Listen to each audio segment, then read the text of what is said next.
नमस्कार, श्री स्वामी समर्थ. सर्वांचं आपल्या चॅनलवर खूप मनापासून स्वागत आहे. स्वामी महाराज तुमच्या सगळ्या चांगल्या इच्छा पूर्ण करो. स्वामींच्या कृपेने तुमचा आजचा दिवस शुभ जावो ही स्वामीचरणी प्रार्थना करते मी आणि आपल्या आजच्या व्हिडिओला सुरुवात करते. तर यंदा 25 जुलै 2026 वार आहे शनिवार. या दिवशी आषाढी एकादशी आलेली आहे. एकादशी या तिथीला हिंदू धर्मशास्त्रामध्ये अतिशय महत्त्व आहे आणि हे व्रत केल्याने आत्मविश्वास वाढतो, परमार्थिक ओढ लागते, संसार सुखाचा होतो. तर आषाढी एकादशी ही महा एकादशी आहे, सर्वात महत्त्वाची आहे, महत्त्वाचा दिवस आहे आणि या दिवशी आपल्याला जास्तीत जास्त सेवा करायची असते. आता आपल्याला सेवा अशा कोणत्या करायच्या आहेत? प्रभावी अतिशय उच्च कोटीच्या सेवा करायच्या आहेत भगवान विष्णूंच्या. तर आज आपण या संदर्भात संपूर्ण माहिती पाहणार आहोत. तर कृपया तुम्ही सगळ्यांनी व्हिडिओ संपूर्ण पहा, कोणीही मध्ये स्किप करू नका. आणि तुम्ही नवीन असाल, पहिल्यांदा आपले व्हिडिओ पाहत असाल तर आपल्या चॅनलला सबस्क्राईब नक्की करा, जेणेकरून आपले दररोजचे जे नवीन व्हिडिओ येतील ते सर्वात आधी तुमच्यापर्यंत पोहोचतील. तर आता सर्वात महत्त्वाची आणि पहिली सेवा अशी आहे, अतिशय उच्च कोटीची प्रभावी सेवा आहे, ती म्हणजे संक्षिप्त श्रीमद भागवत. तर आपल्याला या ग्रंथाचं पारायण करायचं आहे. तर आपण मनुष्य जेव्हा जन्माला येतो तेव्हा तो काही ऋण घेऊन जन्माला येत असतो. तर ते 5 ऋण असतात. तर सगळ्यात पहिला ऋण आहे तो म्हणजे मनुष्य ऋण, नंतर आहे ऋषी ऋण, नंतर आहे भूत ऋण, पितृ ऋण आणि देव ऋण. तर हे 5 ऋण असतात. तर हे घेऊन आपण जन्माला येत असतो. तर ते काही कोणाचं काही घेणं असतं, देणं असतं, त्यासाठी आपला जन्म झालेला असतो. तर ते ऋण फेडण्यासाठी आपला हा जन्म झालेला असतो. या ऋणातून खरंच आपल्याला मुक्तता हवी असेल, पितृदोष आपला कमी व्हावा असं वाटत असेल आणि 7 पिढ्यांचा उद्धार व्हावा असं वाटत असेल तर तुम्हाला त्यासाठी संक्षिप्त श्रीमद भागवत या ग्रंथाचं तुम्हाला पारायण करायचं आहे.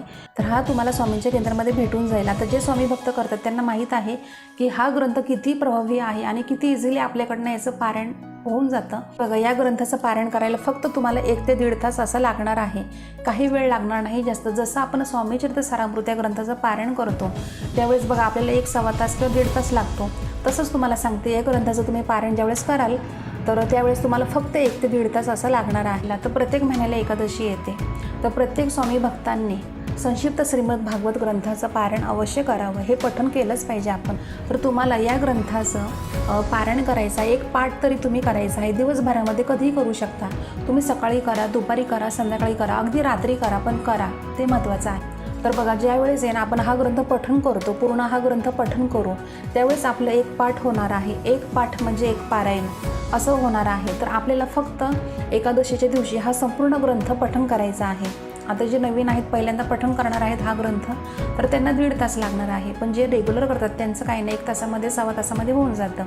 त्यामुळे मी तुम्हाला सांगितलं, हा ग्रंथ अतिशय खूप महत्त्वाचा आहे, प्रभावी आहे. फक्त वर्षभर तुम्ही करून बघा. बघा, प्रत्येकाला म्हणजे 90% लोकांना पितृदोष असतोच आणि महिलांना तर माहेरचा आणि सासरचा दोन्हीकडचा असतो. बघा, तुमच्यासुद्धा आयुष्यामध्ये जर पितृदोष असेल, समजा किती प्रखर पितृदोष असू द्या, तरी तुम्हाला सांगते, ज्यावेळेस तुम्ही या ग्रंथाचं पारायण कराल ना, संक्षिप्त श्रीमद भागवत या ग्रंथाचं पारायण कराल त्यावेळेस बघा पितृदोष हा कमी होतो, दूर होतो असं असतं.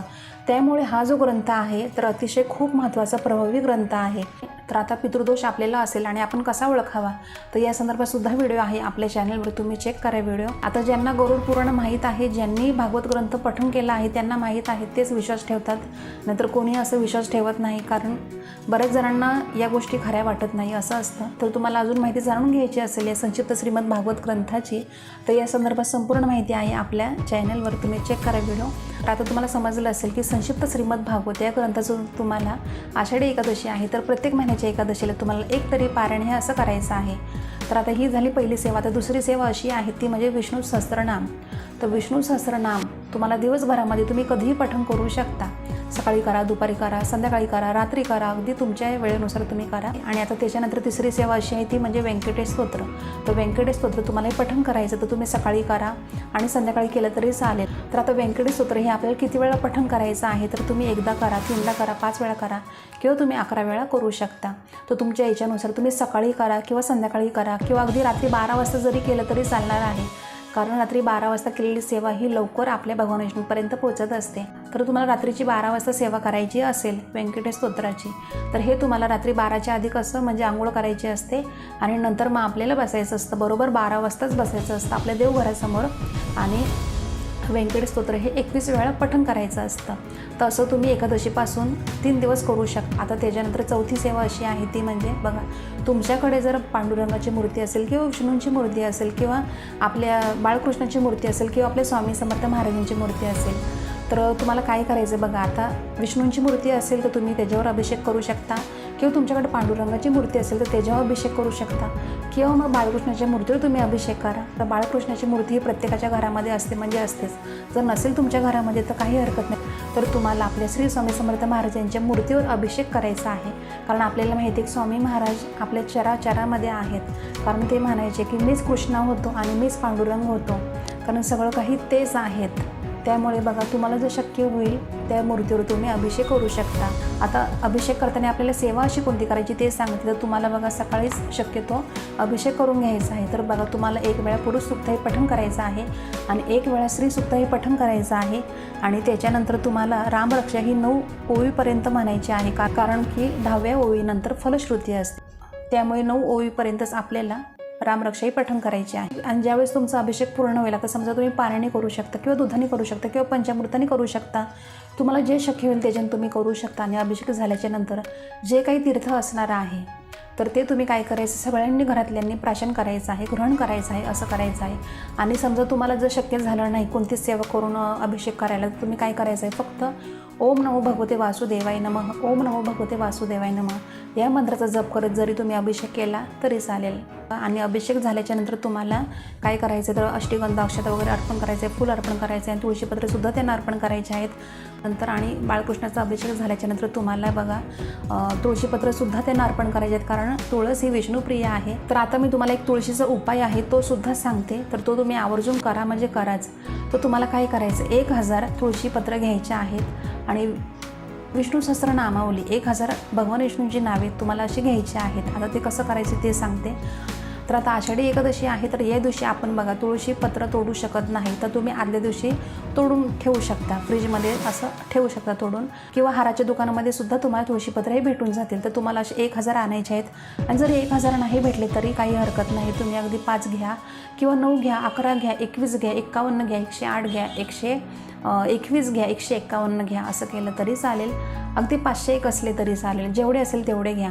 मग तुम्हाला सांगते काय करायचं, तर भगवान विष्णूंची 1000 नावे ती घ्यायची आहेत. एक असं नाव घ्यायचं भगवान विष्णूंचं, आणि एक तुळशीपत्र असेल स्वच्छ धुवून घ्यायचे आधी, तर एक तुळशीपत्र घ्यायचं, त्यांना अर्पण करायचं. आता समजा मी बोलते बघा कसं, की ओम नमो भगवते वासुदेवाय नमः, मी तुळशीपत्र त्यांना अर्पण केलं.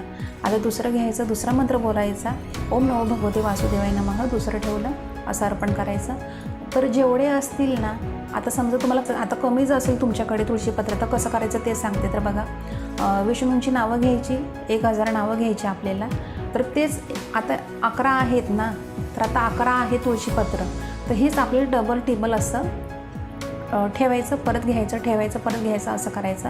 म्हणजे असं आपली 1000 नावंसुद्धा होऊन जातील, आणि तुळशीपत्र 1000 त्यांना अर्पण केलं ते सुद्धा होऊन जाईल, अशी ही सेवा होऊन जाईल. तर कसं करायचं कमी असल्यावर, तर ओम नमो भगवते वासुदेवाय नमः असं केलं, परत घ्यायचं आपण, परत दुसऱ्या वेळेस ज्यावेळेस आपण मंत्र बोलू ओम नमो भगवते वासुदेवाय नमः ठेवायचं, परत घ्यायचं, परत ठेवायचं, म्हणजे असं तुम्हाला करायचं आहे. म्हणजे याने काय होईल, आपली सेवासुद्धा पूर्ण होईल. तर हा जो उपाय आहे तुळशीच्या पानांचा, तो अतिशय खूप प्रभावी आहे, तुम्ही नक्की करून बघा. तर आपण हा उपाय करणार आहोत तुळशीच्या पानांचा. तर हा उपाय आपण ज्यावेळेस करू, तर त्यावेळेस बघा रात्रभर आपल्याला, तर जे आता आषाढी एकादशी आहे, तर आपण हा उपाय करणार आहोत तुळशीच्या पानांचा. तर आपल्याला ही जी काही पूजा आहे, आपण जे काही तुळशीचा उपाय केलेला आहे, तर ती सगळी पूजा आपल्याला अशीच ठेवायची, रात्रभर तशीच ठेवायची, लगेच उचलायची नाही. आणि दुसऱ्या दिवशी तुम्हाला काय करायचं, तर हे तुळशीपत्र थोडेसे घेऊन तुम्ही काय करायचं, तर तुम्ही लॉकरमध्ये ठेवू शकता, किंवा तुम्ही पर्समध्ये ठेवू शकता, असं तुम्हाला करायचं आहे. आणि बाकीची जी तुळशीपत्र असणार आहे, तर ती तुम्ही निर्माल्यामध्ये टाकून देऊ शकता.